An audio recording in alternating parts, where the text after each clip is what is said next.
What's up, everyone? Welcome to a brand new Sweet Film Podcast. My name is Zach. And my name is Cody. And today we got a very special guest, Griffin from Men vs. Moonies. Moonies, yeah. Moonies, you caught me there. Men vs. Movies. We're talking spy films and Mission Impossibles, the highs and lows of the Mission Impossible franchise.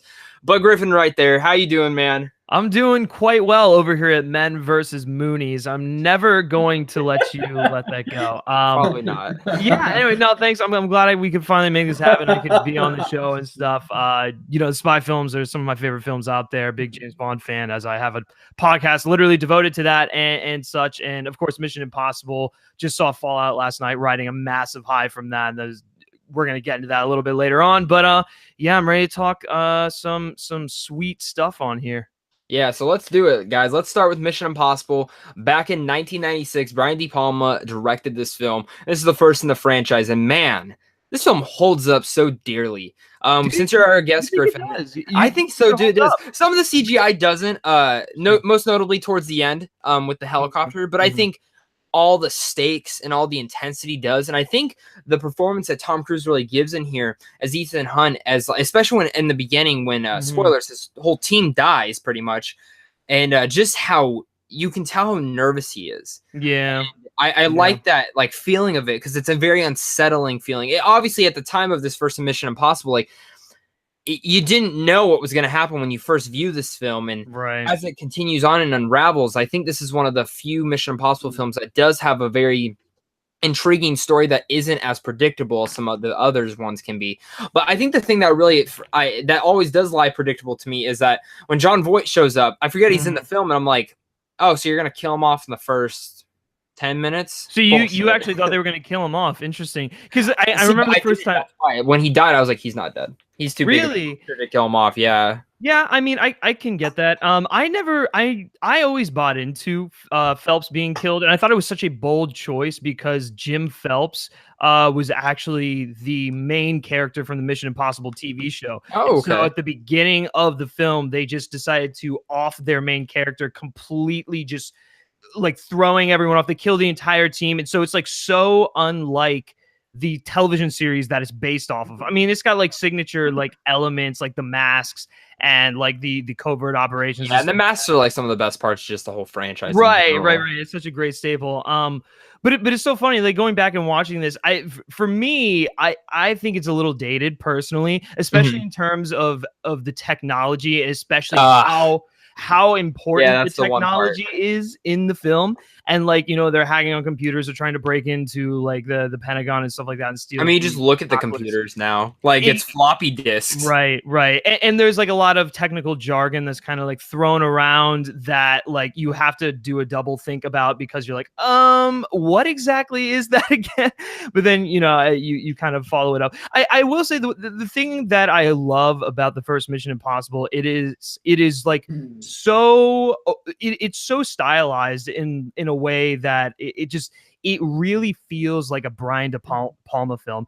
And probably one of my favorite showcase, one of my favorite moments that showcases that is the conversation between Ethan and what's his name, Kittredge, the one in the restaurant where they think that Ethan's working against them, and it's just the use of De Palma's use of camera angles to showcase the power shift in the conversation, and it just the way that the intensity builds throughout that. I think that's that's well, and that scene in general, I love when he's pointing out the people behind him. He's they're all spies too, and that's just great. Now, Cody, what are your thoughts about Mission Impossible 1996, the very first one?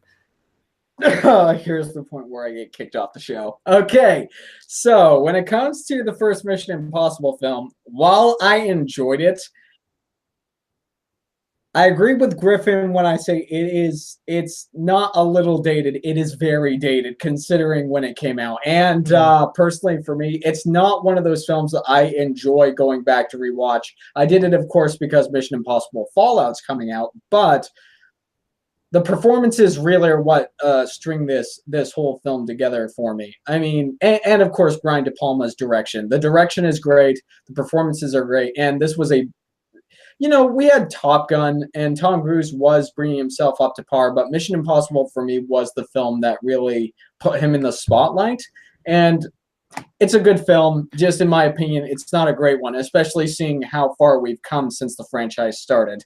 Hey, Right. that's Going fair back to your enough. going back to your point on Cruise, it's Mhm. really interesting because this is the mid '90s, and you take a guy who, I mean, yeah, he's had Top Gun, he's had Risky Business and stuff like that, but during the '90s, this was a guy who was used to playing mainly supporting characters, and at the beginning of the film, he is It's essentially not shaped as the main character yet. right. That- Yeah, the entire film is him being shaped as the main character, and so once again, it just kind of goes to like the risks they kind of took with this film that I think go unnoticed. Truthfully, you take a guy like Tom Cruise, he's mainly supporting actor during this time. You put him in a leading role like this, and he just carries the film all the way through, and it becomes his baby essentially. Mission Impossible becomes essentially like a parallel to his life in some ways if you look at it.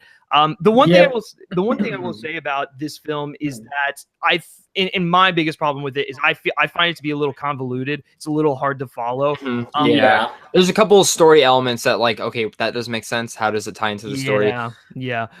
But what I just to kind of cap off my thoughts on it, but what I do love about it is that probably more so than any of the other films in the franchise, it really doubles down on that spy thriller paranoia thing. It's like a man on the run film. And it's probably the truest to the television show. So if you're a fan of that, then there you go. Yeah, I think my favorite scene in the whole film though is when he's on the wiring himself down and it's just complete silence. Yeah. And when that knife drops, every single time that knife drops, I catch myself jumping. Just because like, and my hands sweating because it works so still well. Like that's probably the one scene other than the floppy disk that still holds up in that whole film 100%. And it's just it's so intense. I love that scene, and I love the first Mission Impossible. I think it's a really well done film. And plus, I think one of the other things that we didn't mention, although I'm not the biggest fan of it, I am not ignorant enough to admit the fact that both the television show and the film, even though it's been it's been over 20 years now, it is one of those films in such a short time that has had an influence on other films that have come out since then. I mean, you look at films like, you look at the MCU, you look at films like the first Ant-Man. I'd even say Steven Soderbergh's first Ocean's film, Ocean's 11, partially borrowed some stuff from Mission Impossible when it comes to its highest elements. It's just Mission Impossible, while it was probably very revolutionary for the time, because I don't think there were a lot of films that actually came out like the first Mission Impossible film, it's just a good film in my opinion, not a great one. Yeah, I agree with you on that. And that's where we move on 4 years later to Mission Impossible 2. This film came out, and Jesus Christ, what a John Woo film this is. This isn't even a Mission Impossible film. This is a John Woo film. I found myself surprised that Thandie Newton and Anthony Hopkins were in this film. Didn't even very funny. Some Westworld stuff right there. But can I just say though, I love Anthony Hopkins' role in this film. Like it's so small, but it's like I wish he like continued being like the head of the IMF. It was just like he's I mean, because it's Anthony Hopkins, he just like delivers lines with such gravitas, and then like it's like him interacting with Tom Cruise, and it's like this is kind of cool. I kind of I feel like they really tried to make everyone forget about this film because, I mean, it's not like, okay, it's bad. Like it's fucking bad. I can't even like try to defend it. Like there are some good moments, like the one scene when the knife gets really close to Tom Cruise's eye. That's a good action scene. I like it. If you look into that, like the stunt in that, like how close the actual knife was really close to his eye, and that he really could have lost an eye in there or died, is insane. But for me, it's just this movie just falls apart. As a John Woo film, you can enjoy it, but as a Mission Impossible film and a spy film, it doesn't feel like that. It's so many slow-mo shots that really just don't need there. Thandie Newton and Tom Cruise's relationship I didn't believe in it, to be honest. No, like, it feels very I think their intentions were right, going in that direction. Kind of, diving a little bit more into the character, developing him with a relationship. I like. Right, I agree. They just did not do it well in that movie. And then, like you were saying, like it's just a complete 180 in terms of the kind of movie it is. Whereas, like the first one was such a methodical, spy thriller. This one is more of just like a straight up fucking 90s action film. I mean, a John Woo 90s action film. And I feel like if you look at it like that, there's a lot of enjoyment to be had out of this, just simply because of how ridiculous it is. But Like the unfortunately, motorcycle scene. and this is what I will say: the entire last part of this movie, from like when they get to that base, and Ethan rips the mask off as he's running through, and we've got the motorcycle chase, which is unreal. We've got the beach fight, all of that stuff. That chunk is actually really good. It's really fun. I mean, it's super stylized and it's John Woo, but it's where he seems to be shining. It's where it picked up at, because like the whole beginning of the film is so freaking slow, It's and then pretty he's boring. climbing up a fucking rock for no reason. Yeah. Like that's always like, Because he's this one looks so extreme. good. It's like during the like what's it called, X Games and all that shit, like X Sports, extreme sports type stuff. Like he has to climb up a fucking rock. Yeah. And it just never worked out for me. I literally will probably never rewatch this film ever. Yeah, no, it's very rare that I like ever want to go back and watch it. But like, there is like there's some fun stuff in there just from a ridiculous, over the top point of view. The biggest problem with the film is it takes itself too seriously, because you can have all this like ridiculous stuff going on. And aside from the fact that it just is completely not what this film series is, but yeah, I mean, you can have fun with a movie like this, as ridiculous as it is. I mean, that's part of what makes the Fast and Furious movies so enjoyable, but they're self-aware. And a movie like this, it just like it was too serious. Yeah, it just takes itself way too serious. It's way over, melodramatic and stuff like that. But the one thing I will say about this, and it's really interesting, if you go through each Mission Impossible film, especially in the early stages, really with the first two leading up to 3, they all do something that the series kind of adopts moving forward. The first one being like the team element, the spy thing, basically the inherent identity of Mission Impossible. With Mission Impossible 2, they up the action. They go a little too overboard in the action direction, but it's something that the franchise took and they carried forward with the rest of the films. There was always like a big action stunt in the movies. And so that's something I do think we have to give MI2 credit for, is being really I mean, the first film had the train sequence, but this one really doubled down on it. Was like, no, this is going to be a staple of this franchise. It's going to be the stunts. Great action stunts. Yeah, that was great. Yeah, you know, the funny thing here is, one thing that Mission Impossible 2 reminds me of is there was a film that came out in 2015 that had lots of cool action in it, and the movie was just boring and forgettable and just overround stupid. And it's also a remake. And that's the 2015 remake of Point Break. Never saw it, so I can't tell you. Yeah, I never saw it. No. I mean, I've seen the original Point Break, but Mission Impossible 2, for me, it was boring. It was long. Yes, I admit the action sequences, while over the top in Mission Impossible 2, they are some of my favorite action sequences inside of the Mission Impossible franchise. Okay, so Cody, do you like this film more than one? No, I don't.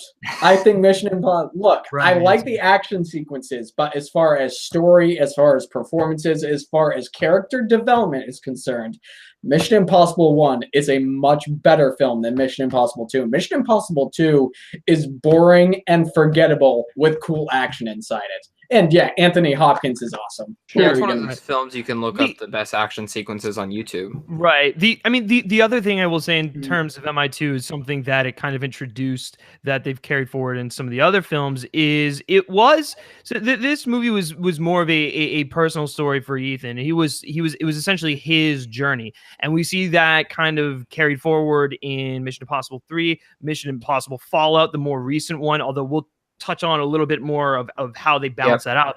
But and I give them credit for trying. They tried to develop him. They tried to make the story a little bit more personal. It just didn't work because like there was nothing there that you were able to buy into, and they didn't delve deep enough. But for this franchise in particular, I think we can see the origins of, you know, really starting to delve into Ethan's character in this film. I would argue probably more so than the first one, because in the first one, it's more about the team dynamic. It's more about the mission. We don't really get a sense of who Ethan Hunt is as a person.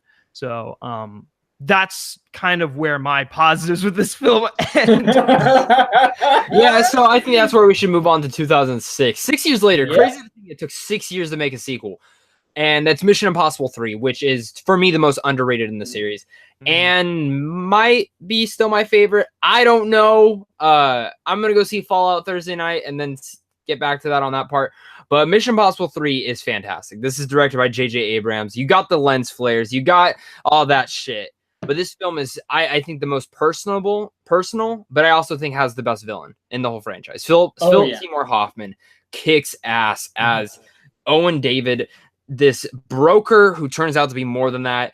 And I just feel like this is probably like one of the most gritty ones too. It just felt so much darker and more intense, and the action sequences are there. It's just the way that J.J. Abrams filmed this movie just feels in a more gritty feeling that I really liked. And you really do believe in his relationship with Michelle Monaghan.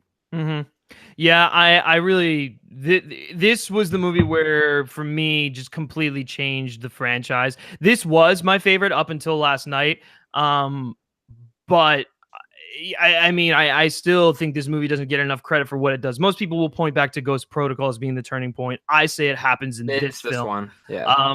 And really, this could have been the end of a Mission Impossible trilogy, the way it concludes. But something that's really interesting. So this is J.J. Abrams' like first time directing a film, which first of all is mind blowing because he comes at this movie with the sense that he's been doing this sort of thing forever, and he's kind of like mastered it. So we have J.J. Abrams, we have Alex Kurtzman, and we have Roberta Orci, who all co-wrote the script, and they consequently all work together on producing and creating the show Alias. And so basically what they were able to do is they took the team from Alias and they put them in Mission Impossible 3 and kind of made like a long form Alias movie in the Mission Impossible universe, which not only felt fresh, but also kind of doubled down on that personal Ethan Hunt story.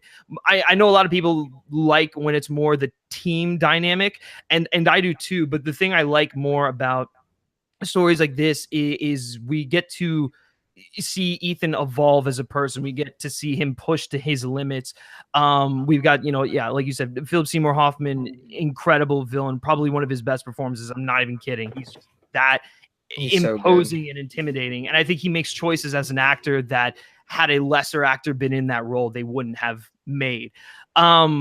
But I mean, just the brisk pace this film has from the get-go, from that cold open, where it drops you in the middle of the story, then it rewinds, tells the rest of it. I mean, it's just all great. The Berlin stuff, the when they're infiltrating the Vatican, that's like a great classic. That's great because they were able to incorporate the classic Mission Impossible type mission into the film while maintaining a personal story for Ethan. Lawrence Fishburne cracks me up every time he delivers lines. He's great in this film. And plus Simon Pegg shows up for the first time. Simon Pegg shows up for the first time. Yeah. And we have not mentioned this yet. How have we not mentioned Ving Rhames? Ving Rhames is like one of the best parts about the whole franchise in general. Luther is awesome. Like whoever had the thought of putting, hey, we should get Ving Rhames to be the hacker of the team. Excellent choice.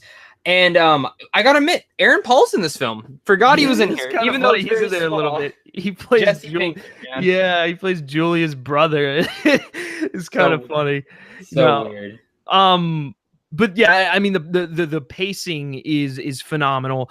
I think this movie really moves. It's like a ticking clock, kind of like the whole thing that Ethan's trying to battle time. He wants to be the hero, save the world, but he also wants to have a life. And the movie basically explores the fact that he can't have it all, and so he's forced with the choice at the end. It has the iconic Tom Cruise running sequence in Shanghai. Yes, it does. That is like one of the.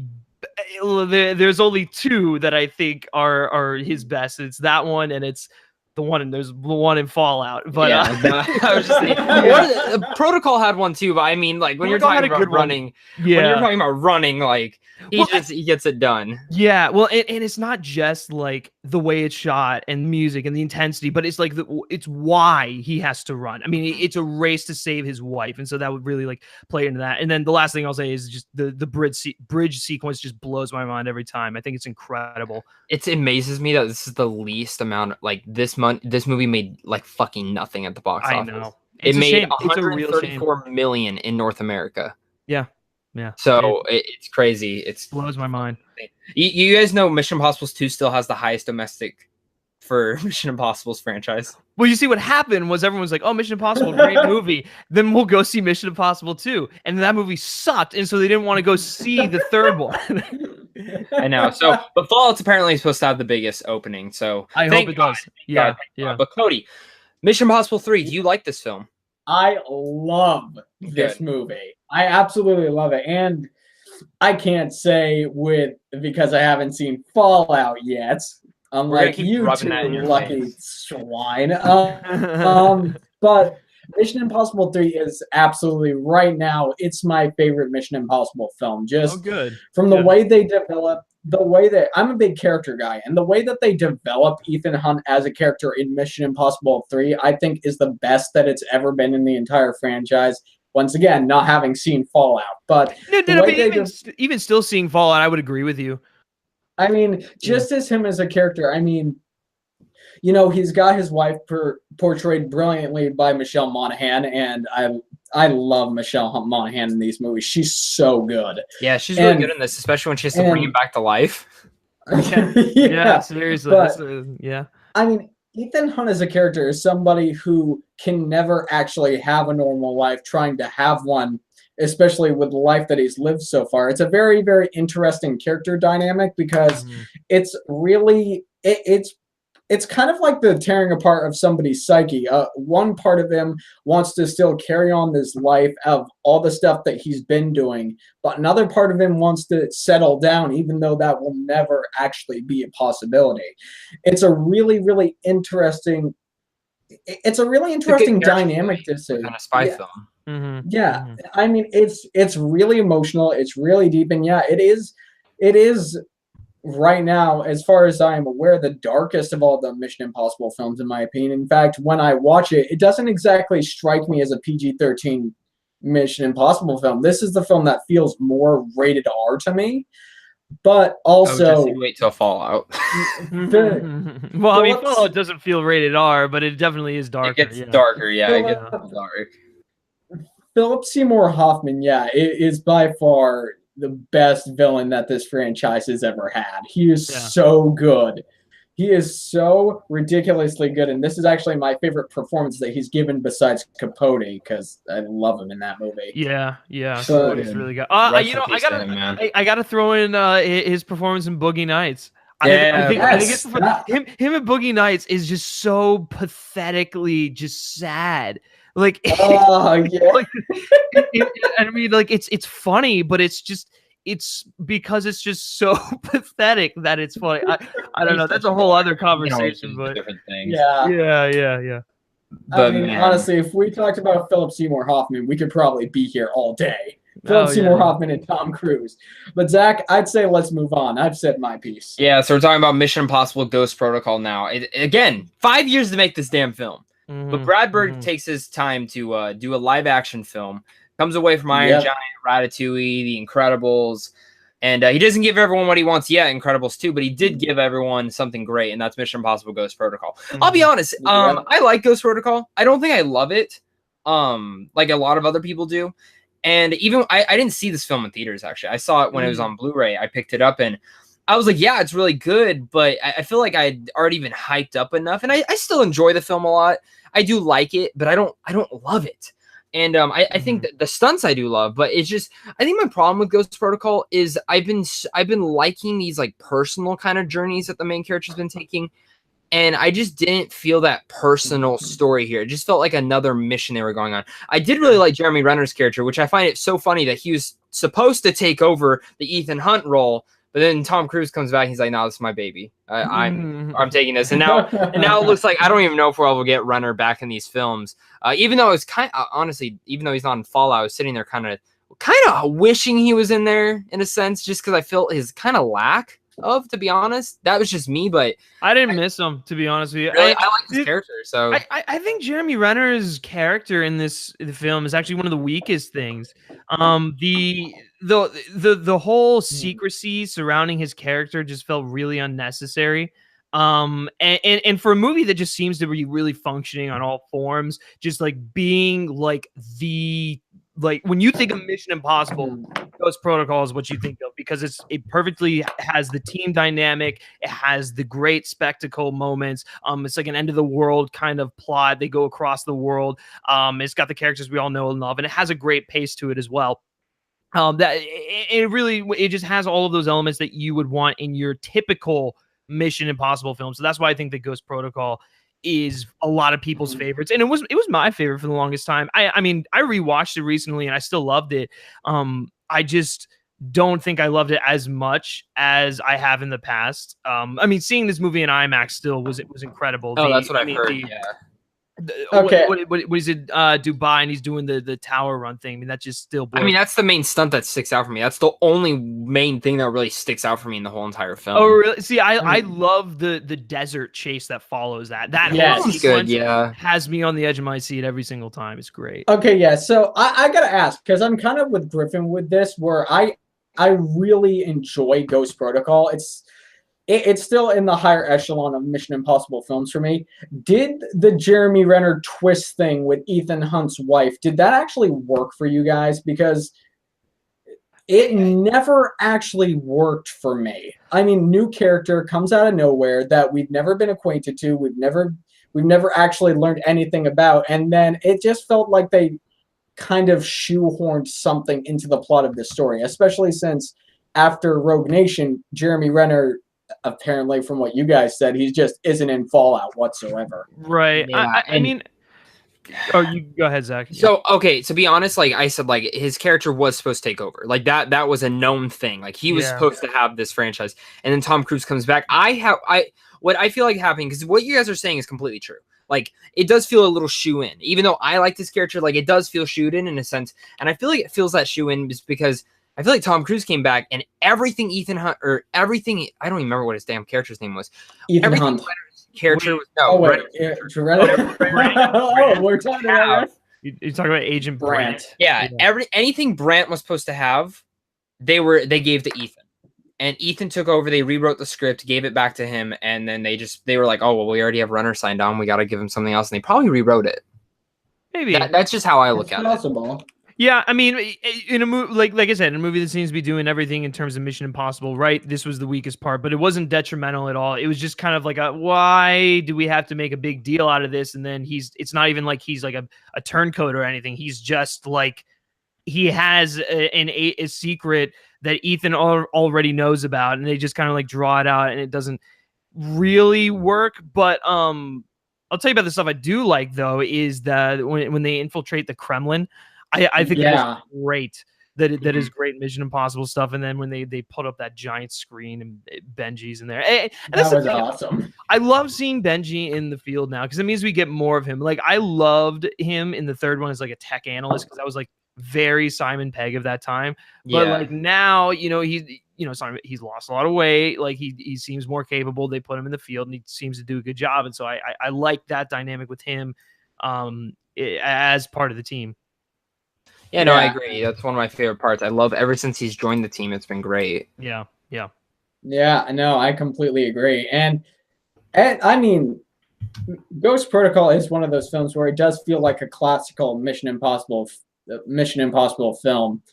And this is one of the films where, all the characters and the dynamics that we got were great. The thing with me, though, is the emotion that Brad Bird tried to put into the story of Ghost Protocol, I don't necessarily think that it worked for me. Like, I liked all the cool action sequences, and the thing that makes this movie work for me is the fact that the kind of action set pieces and stunts that we got in this film are some of my favorites in the entire franchise, and the dynamics that we got amongst the characters. but I don't necessarily think they put as much emotion into Ghost Protocol as they put in, say, Mission Impossible 3. No, I mean, it was definitely more of like a Tom Cruise stunt show, and stuff. I mean, stringed together by like a a pretty straightforward like action spy plot. Movie was on cruise control. With the weakest villain. Yeah. No, I don't know. I really hate the dude from 2, man. Sean Ambrose. Yeah, he sucks. He's played by I mean, Doug but, Bradley or something like that. but even Yeah. still, like at least you remember who he is, as opposed to dude from Ghost Protocol where you don't even remember who he is. I don't. Yeah, I don't know. That's how I kind of looked at it. Yeah. Which is kind of where we get to Mission Impossible: Rogue Nation. 4 years later, finally not taking 5 or 6 years, 4 only this time. And Rogue Nation, Christopher McQuarrie comes in to direct. Yes, and, man, Rogue Nation actually was my favorite for a while. I don't know why. Like I love this film. I saw it like 4 times in theaters. I loved Rogue Nation. I don't know why. My one issue with it, I think it's a little too long. I don't.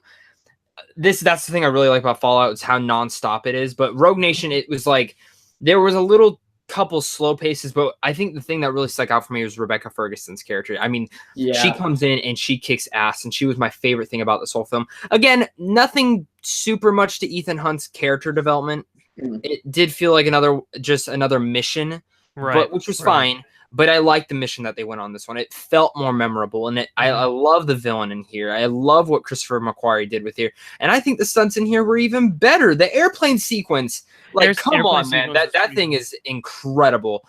Yeah, but just again, Ferguson's the main standout for me. Right. I do think that airplane sequence is mind blowing. I just don't. I think the Dubai one just kind of like gets me a little more anxious than that one. Mainly because like I know that Cruise is just strapped to that plane. Like, yeah, I don't know. Whereas opposed to in the Dubai Tower, I mean, he's like literally like scaling it, and he's like performing actions, not just like hanging on. But imagine the amount of ambulance and stuff they have like on site, and they're just like, all right, anything goes bad, yeah, we just. If anything bad were to happen to him, like it would suck. Like yeah. And I mean, it's great that he does his own stunts because you do get to see his own face, which that's the only thing I kept thinking about in Fallout is like, we'll get to this, but there's a part in Fallout where they're wearing masks, and I'm like, why isn't he wearing a mask? Like I'm like, oh no, he's doing his own stunts, so it makes sense. You want to see that it's him, you know what I mean? Like, so I mean, you see that in all these films. It's that staple. It's like when he wanted to be Iron Man, he's like, no, my face has to show. Yeah, and absolutely. I mean, yeah, I mean, like it just kind of like doubles down on the fact that he's like one of the last, maybe in my opinion, the last true just like movie star kind of thing. I agree with that. But in terms of Rogue Nation, this is really interesting because like the first time I saw it, I liked it a lot. I thought it was really good. I think I still preferred Ghost Protocol at that time. But then just on subsequent viewings, I kind of got bored. I fell asleep a few times. Like there's a lull in like several parts in between like that can make moments sense. That I'm just kind of like which is kind of why it fell down for me because as I kept reviewing it, I kept feeling that same route, even though I still liked it more than Ghost Protocol. Because for me, I don't know why, I just feel it's more memorable. The whole like like opera type thing, that whole action sequence, I love. Yeah, no, I agree with you. It was just so weird because I could not remember a lot of what happened in this movie until my most recent rewatch, and when I watched it again recently, it skyrocketed towards the top of my list. I think it was like before Fallout, it was like a number 2. I just loved the whole aspect of the Syndicate. Sean Harris was great as the villain there. I liked the story they were telling, kind of with like Alec Baldwin trying to get rid of the IMF, but then like Jeremy Renner trying to prove to him that like it's necessary, and that whole subplot, I thought that worked really well. Alec Baldwin was a really good addition in this one. He was. Yeah, I absolutely loved his addition. And the for me, like the best part of the whole movie, action wise, is definitely the motorcycle chase. I mean, that thing has me really see. And it's not even just the motorcycle chase. It's like the dive down where he has to hold his breath for like 3 minutes or 6 minutes or whatever. And then like that to him being revived to that car chase, and then it transitions into the motorcycle chase. One thing I've learned about McQuarrie from like this and watching Fallout is just like he knows how to transition into action. And that's what I was about to say. He's so good at it, because some films it's like it'll build up and build up and build, and you can sit there like, okay, another action scene, what's gonna happen? But it feels so seamless when he does it. Like it just happens, and it feels not so sudden or abrupt. It just happens. Now, Cody, are you a part of the Syndicate? Are you a part of like this near mythical organization of rogue agents, or do you like this film? I do like this film, guys. No, I'm not a member of the Syndicate. I really love this film, and I really like what Christopher McQuarrie did. Honestly, Christopher McQuarrie knows how to do action, and it's not just from these films. It's also from the first Jack Reacher film, which he did. The action in the first Jack Reacher film. I do not like Jack Reacher. I do not. I'm not a big fan. I'm not a big fan of Jack Reacher, and I hate the second one. No, see, I bought the second one, the first one before the second one came out, and I watched it. I was like, this is crap. And then I saw Rotten Tomatoes score. I was like, fuck it. I'm not even gonna waste my time on the second one. Yeah, I mean, the first one is just so dull to me. It just like there's nothing to it, and and I'm not defending Jack Reacher at all. The movie is dull to me too, but the way that Christopher McQuarrie directed the action sequences in the first Jack Reacher film is my favorite part of the film, because Christopher McQuarrie knows how to do action. He knows how to do it well, and it proves itself in Rogue Nation, because Rogue Nation, in my opinion, has the best directed action sequences without seeing Fallout in the entire franchise, in my opinion. But even if you had seen Fallout, it's still directed by Christopher McQuarrie. So yeah, I know. So that's why I have absolute faith. It's going to be amazing. That the guy has not directed a lot. You know what I mean? Like, he's only directed The Way of the Gun, Jack Reacher, and the Mission Impossible franchise. Yes, he's been a lot of writing. Like, he was a writer on Usual Suspects. He was a writer on The Usual Suspects. That I mean, acknowledge that one of the greatest. But then it's funny if you look after that. He wrote Jack the Giant Slayer. He wrote The Mummy. He wrote a lot of people wrote The Mummy. That is not all on him. A lot of people he did write Edge of Tomorrow, which I'm just waiting for the new one finally. But it's crazy to me that the guy has not done that much, and he's a fantastic director. It's like I want to see him keep doing more stuff because he's so good at it. So maybe if he would have directed The Mummy, it would have been better. I think there's a lot of reasons the Mummy didn't work, even though I don't personally hate it. I enjoy it a good bit, but I still haven't finished it. Well, that's fine. One thing I do want to talk about in Rogue Nation is the opera scene. I think the opera that's my favorite scene in the whole film. Hands down the best scene in the entire film. And it's very this is something that McQuarrie uses so well in Fallout as well, but his use of choosing not to use a score. Just his use of, and it's not necessarily silence, but it's just like natural sound of the ambience of what's going on. It's so powerful, and this scene reminds me a lot of a scene in the Alfred Hitchcock movie. What is it? The Man Who Knew Too Much, or something like that. There's a great There's a great opera scene in that movie that plays out in a similar manner and is in terms of like ramping up intensity and using like the opera music as the backdrop. And I just found that to be such a tasteful thing. It's so different than anything we've seen in like this series before stylistically. But yeah, I that scene just gives me chills every time. Yeah, it's so freaking good. But now it's amazing. We get to Mission Impossible Fallout, which thank God it only took 2 years to make this damn film. Thank God. Because again, me and Griffin have seen the film. Cody has not. So Cody, I'm gonna let you start with it. What are your thoughts for it? Are you excited for it? What are you expecting? Honestly, with this film, considering the plot's 2.5 hours long, I think that Christopher McQuarrie I think he took criticisms and learned everything that he could from doing Rogue Nation. And I think that Fallout is going to definitely have a lot more emotion and have a lot more development with Ethan Hunt as a character, but not just with him, with Simon Pegg, with everybody that we've grown to love as characters. I have a feeling it's going to not only develop the characters, but I have a feeling that the action that is inside of this film is definitely going to ramp up from every other Mission Impossible film that we've had in the past.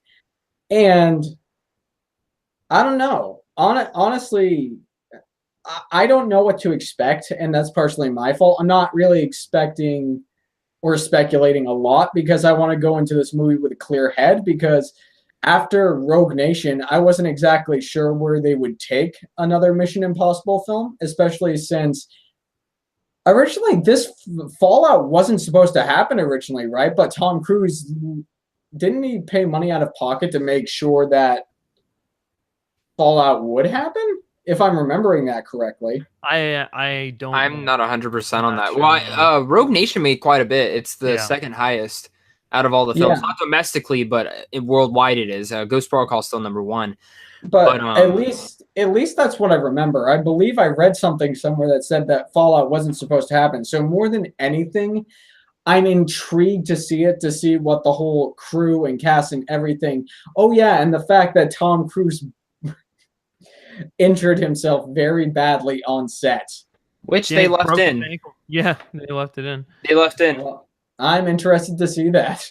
Yeah, you see it, and he It's- hurt his yeah. ribs and all that. Yeah. It's pretty. It's pretty cool.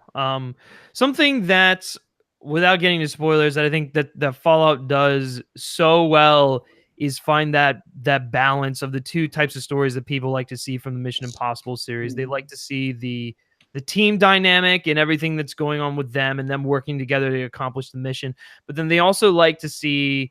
But then there's the other side, the people who like to see some of the more personal stuff, some of the more moral dilemmas that Ethan deals with. And I think what McQuarrie does so skillfully in this movie is balance both of those elements. That was one of the biggest things that stuck out to me. And then the other thing that stuck out to me is McQuarrie is returning, but it feels nothing like Rogue Nation. Yep. I mean, it's almost like he took a different lens. It's like he just became a different director. I mean, you watch interviews and he said, it's like, we wanted to continue the trend of having a different director in each outing. And so he just, everything from his He adopted approach a to different this movie, style. yeah, he adopted a different style and everything, a more intense story, a darker story. The intensity has never been higher. The stakes have never been higher. The villains are great.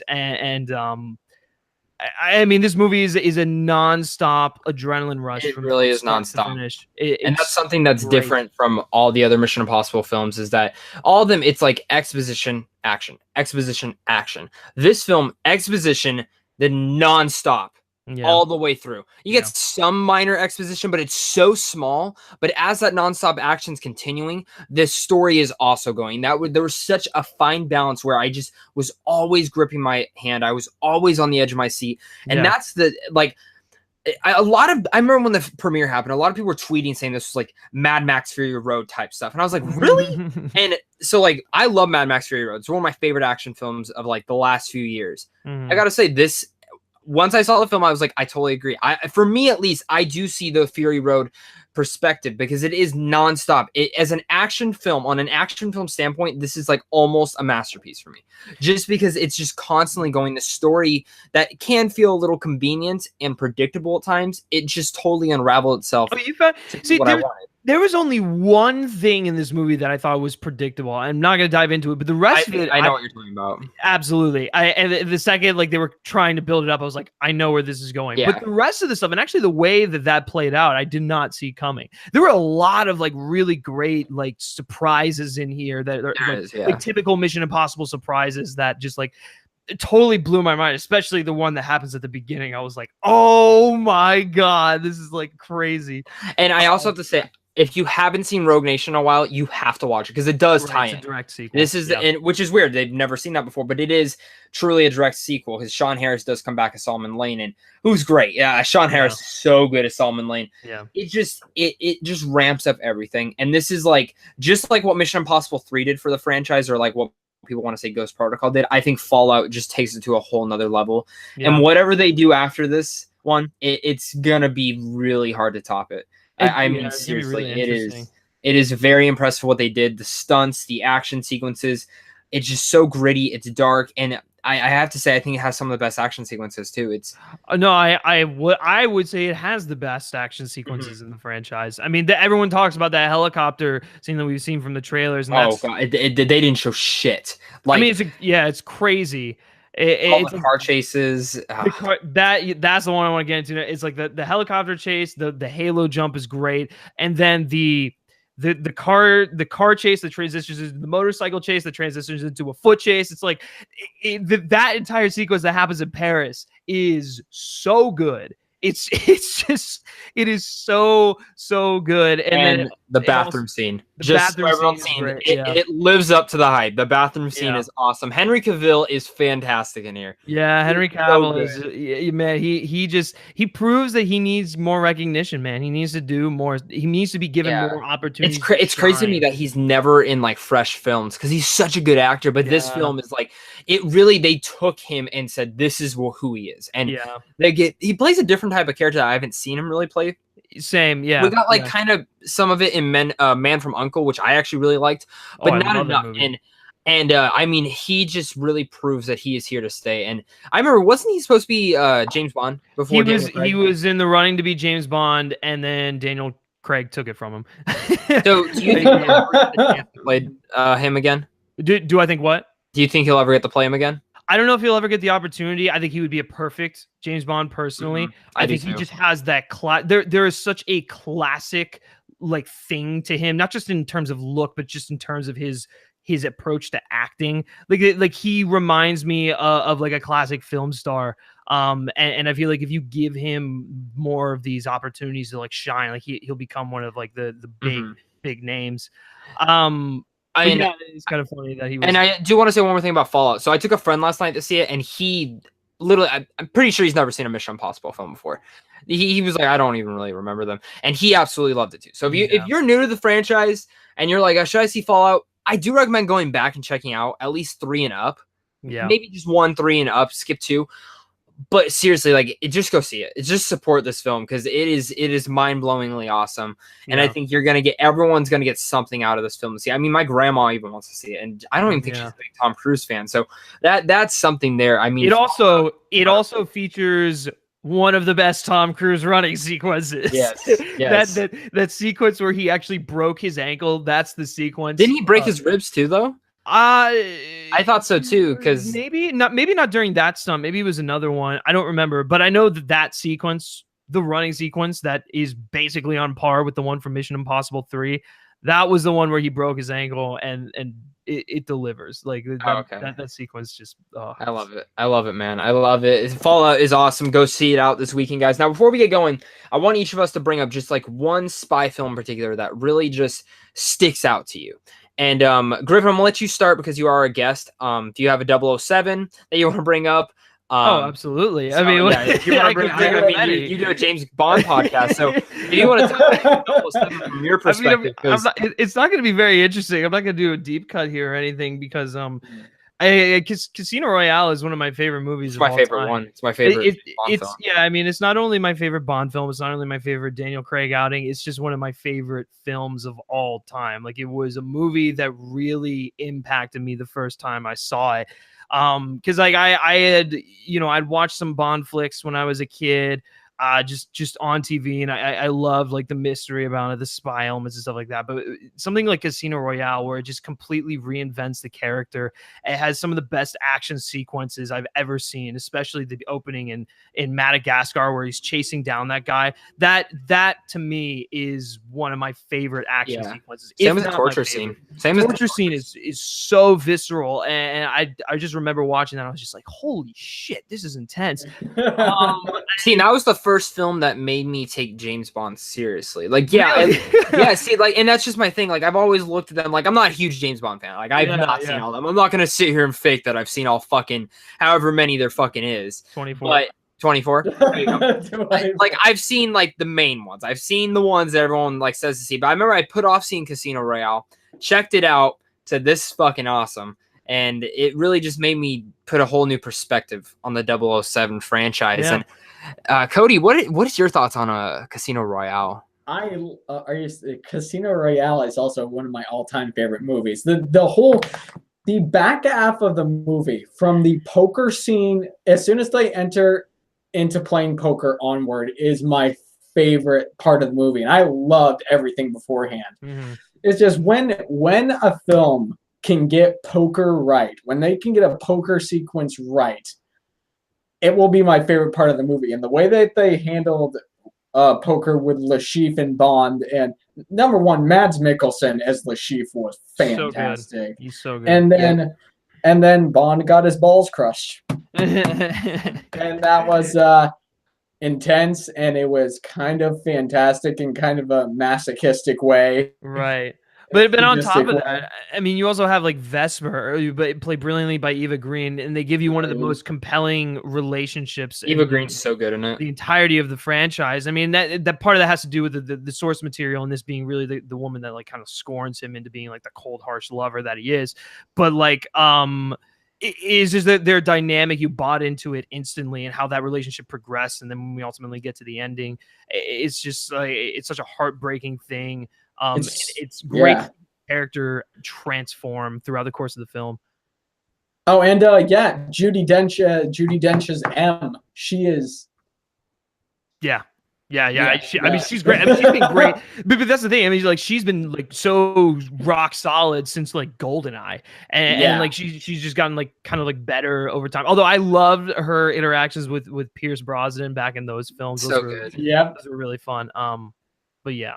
But man, yeah, no, I love that film. It's great. I'll be honest though, never seen Spectre. Is that the newest one? Yeah, this is the newest one. Never saw Spectre. It's not bad. It's okay. But it's not great. That's kind of what I've heard is just because coming off Skyfall, which I love Skyfall. Mhm. I was I remember I did a whole like binge watch of them all, and then I was gonna go the next day and I saw the reviews and I was like, you know what, I'll just wait. And then I haven't seen it yet. It's just I'm excited for the new one though. Excited for the new one. Yeah, especially with Danny Boyle taking it. Yeah, that's gonna be a cool directing style too. Yeah, the thing about Spectre is it's really funny because Spectre and Rogue Nation are essentially telling very similar stories, and Rogue Nation just kind of does it a little bit better. Okay, all right. Well, Cody, what's a spy film you want to bring up, man? Well, actually, you know, the funny thing is I have two. I will get to my last one after you say yours, Zach. But one of them, I could go for easy stuff here, but one of my favorite spy films actually came out earlier this year. And it's one of my favorite films. I'm going to love you right now. And that is Red Sparrow. Oh, I absolutely love Red Sparrow. Yeah, no. Red Sparrow. Movie. Yeah. Yeah, no. The reason why I love Red Sparrow, and I've talked to Zach about this on countless occasions, is because Red Sparrow to me was a very, very different spy film. It's something that, as far as the spy genre goes, I personally have never seen. And the way that it attacks and talks about subject matter that makes everybody uncomfortable, you know, sexual violence, physical abuse, all of these different subjects in a story about women who are trained to use their bodies to gain information from other governments to essentially take them down. I thoroughly enjoyed the way the story was told, and the more I think about the movie, the more I love it more and more and more. And one of my favorite aspects of it is, I'll say this over and over again, I believe that there is a universe out there where the 50 Shades of Grey movies could have actually been good. And the reason is going out a little bit of a rock there. Here's the thing though. Take all the spy elements away from Red Sparrow and make it a story about sexual violence, about a woman who's been sexually abused for the longest period of time, and then she finds love with somebody who has about as much of a messed up past as she has. And then maybe they don't form a healthy relationship, but a relationship where they can both grow and learn from. And in my opinion, that is a better version of what 50 Shades of Grey should have been, but we never got. And I'm done talking about 50 Shades of Grey because obvious reasons. But Red Sparrow is amazing. Red Sparrow is fantastic. And it might have been a bit of a stretch, but, you know, we come up with theories because they're fun. But Red Sparrow is the most surprising spy film I've seen in a few years, and yeah, Griffin, you're right. It's absolutely underrated. But you know what, Griffin, I think you should speak your piece on it because from what Zach said, you love it just about as much as I do. I do. I think I have to check my top 10 list. It may have just fallen out of the top 10, but it was like my number one or not my number one. It was my number one probably until it was up there for a little while. But no, I absolutely love it. And I think I like it because it's more of like a realistic take on the genre. It's not necessarily like a spy film. It's like an espionage thriller. It's like, you know, it's in the same vein of like, Tinker Tailor Soldier Spy or stuff Yeah. like that. I mean, it's all about like going undercover. Tinker Tailor Spy is another great spy film. Excellent, Yes, it is. excellent movie. Very, very good. I think Jennifer Lawrence. Yeah, okay. The Russian accents, are they a little silly? Maybe, but I thought she really brought it in this role. She doesn't get enough credit for what she did. Probably one of her better performances as of late. And overall, I like the twists and turns it takes, and it constantly had me like on edge. Like I didn't know whether or not or how the mission was going to pan out, what was going to happen with her and her uncle, and Yeah. all of that stuff. And you're right, like using her body as a weapon and how that affects her, and like the sexual violence and stuff like that. I mean, it's all great stuff. I mean, not something about her to really tackle, but the way it's executed is very, very well done. And I also thought the score from James Newton Howard was probably one of his really best, good. maybe of all time. Maybe it's definitely one of his best as of late. So Yeah, I'm with you on that. Now, there's so many other spy films I could bring up. I mean, you got the Bourne trilogy. Yeah. Where I'm not counting 4 because I fucking hated 4. You got True it's funny, Lies. the fourth one. They also tried to bring Jeremy Renner in to replace That is the true. famous That is actor. true. You know what? I wasn't even talking about that one. I was thinking of Jason Bourne, the newest one. Oh, so I didn't like that one. I didn't like that one. Okay. So, but yeah, Jeremy Renner was in that. Damn, that happened. Mhm. Yeah. I could bring up Salt. Really liked Salt with Angelina Did Jolie. you? I wasn't a big Really? fan of that. Yeah. Yeah. Mr. and Mrs. Smith, I could bring up. That's And man, oh man, classic. I kind of want to bring up Kingsman because I love myself some Kingsman. Ooh. But- so good. I'm bringing up a Awesome. different type of spy film that I think everyone's gonna forget about, and everyone should not forget about. Are you talking Austin about? fucking Powers. Yep, I Just knew saying. it. Literally, I grew up with Austin Powers. I Yeah. love the I series. appreciate this. All 3 of them are great. I think 2's probably my favorite one. 2 or 1. 3's fine. Like Yeah. Here's my thing about the Austin Powers movies. I think two, yeah, is definitely my favorite one. But 3 has the best opening. out oh of yeah, all of 100%. them. Like I 100%. fucking die. The Austin pussy, and it has like Tom Cruise doing like the leap out of the ejector seat. That like, was such out so of the car. smart. So smart. Like it's Tom Cruise, it's Gwyneth Paltrow as was it Dixie Normus. You've got Kevin Spacey's Dr. Evil, and then you have Danny DeVito as fucking Mini-Me. I mean, it's priceless. So It good. is so funny. The show, I love watching these movies. Like they are so funny. They still work today. Yeah. And Mike Myers, man, I just want to come back for this guy. I want Same. another Austin Powers movie. Same. Yeah. I know he's talked about it, and Talked about it for I will- years. I will not be surprised. This, like, we're all into these nostalgia, like, sequels coming back. Austin Powers, like, I will not be surprised when it has a sequel. Yeah. Something. This is just a gold mine. So many people have such great memories with this. And I remember that first one. And what was it? The second one's the one with the mojo, right? Yeah, Like, it's just Yeah. what movie has it where the guy has to get his mojo back? Fat Bastard. I love just the whole franchise in general. I love when they're like blocking out how they're naked and they're just like going through the motions. It is just, if you have never seen Austin Powers, it is like, it's stupid funny, Yeah. but also smart, clever humor too. It's like the perfect mix. Yeah. It's also one of my favorite Will Ferrell cameos ever. Oh, it's so fucking great. It's so funny because I always forget, or not. I don't always forget. I remember now, but I used to forget that Will Ferrell like had a very small role in those movies. It's like you had to repeat something 3 times, and then he would give you the information.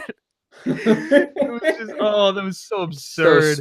So smart, dude. Mike Myers is one of the funniest guys. I will ever. say, I think the best gag out of those entire movies, probably, I think it's in the second one. It's either in the second. Well, okay, there's one in the second one, and then there's one in the third one. It's when they have the sheet up, and the guys are looking at shit. the shadow. It's they're like pulling stuff out. Yeah, and it's like in the third one, it looks like he's giving birth to Mini-Me. I'm like, what the fuck? It's just like Honestly, I'm gonna watch that shit today now. no, I mean, seriously, I've been meaning to rewatch those movies and just like remembering those moments. And then the laser sharks. He'd be Oh, so yeah. happy about Aquaman now. Oh my god, sharks with freaking laser beams. Laser Oh, beam. Fucking literally, like, this is a classic. it is. Honestly, it is a straight It up is. classic. Hey, you know what, Zach? If you like those movies, I think you'd like a lot of the old James Bond films then. I probably would.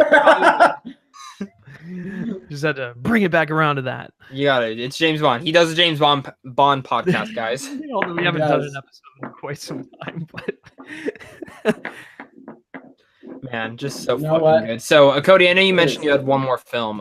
Yep. Mine is not necessarily something that you can watch that's a film or a movie. However, it is semi a plug because if you guys want to hear an idea for an incredible spy espionage television series, then I highly recommend that you tune in later today, or it may already be up, Yeah, And it's already watch- up. Entertainment Wars.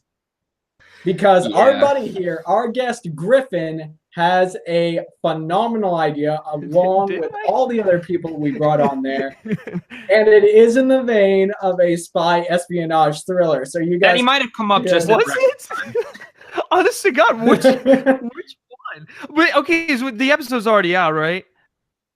Yeah. No, Oh, well, okay. today, yeah, it'll be out. Yeah, when I put this up, yeah. Okay, it'll so be it's out out. today. So I won, ladies and gentlemen. So I am the victor of the first one. So Yeah, no. thanks okay, to my so ridiculous ideas. okay, so if you want to know which idea it was the Jennifer Aniston Jay Gatsby idea. That so the greatest thing about that was literally just like a conversation I had with one of my roommates over dinner. Just like literally bullshitting back and forth, and that's what we came up with. It was I a cool like, idea, though. It's a cool idea. It was. I mean, like I don't know.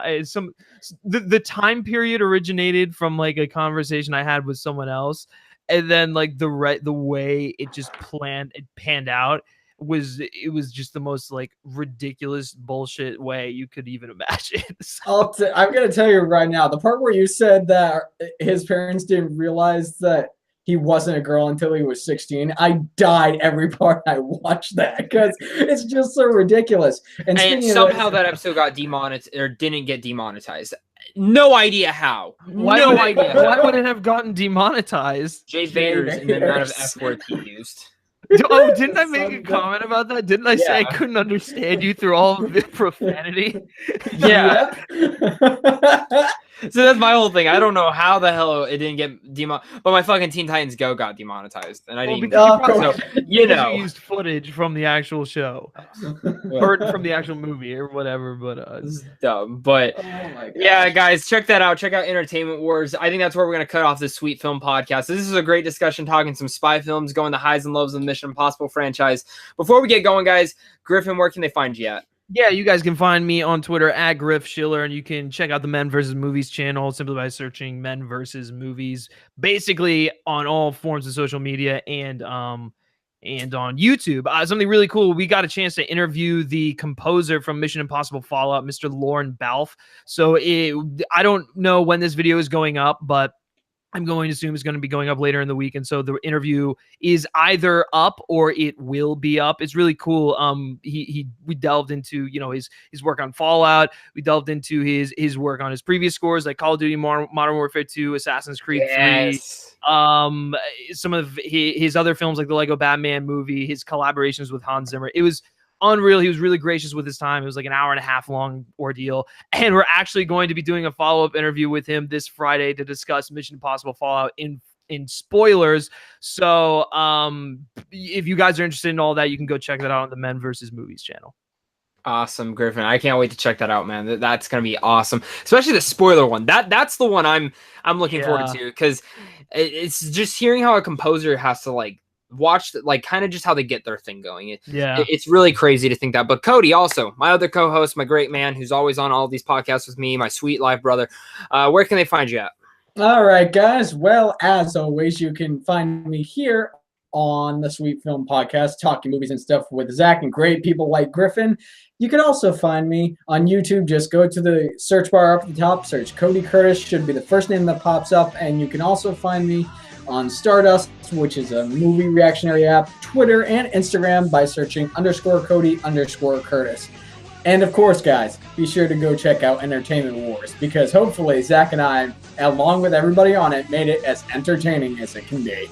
Oh yeah, guys. So thank you as always for watching this. Hit that like and subscribe button. Go check out Entertainment Wars. Go check out Men vs. Movies. Go check out Cody Curtis's channel. And of course, hit up Sandwich on Films as well for all your advanced movie screens. Check out some movie news and also movie reviews over there. So until next time, guys, you guys all stay classy.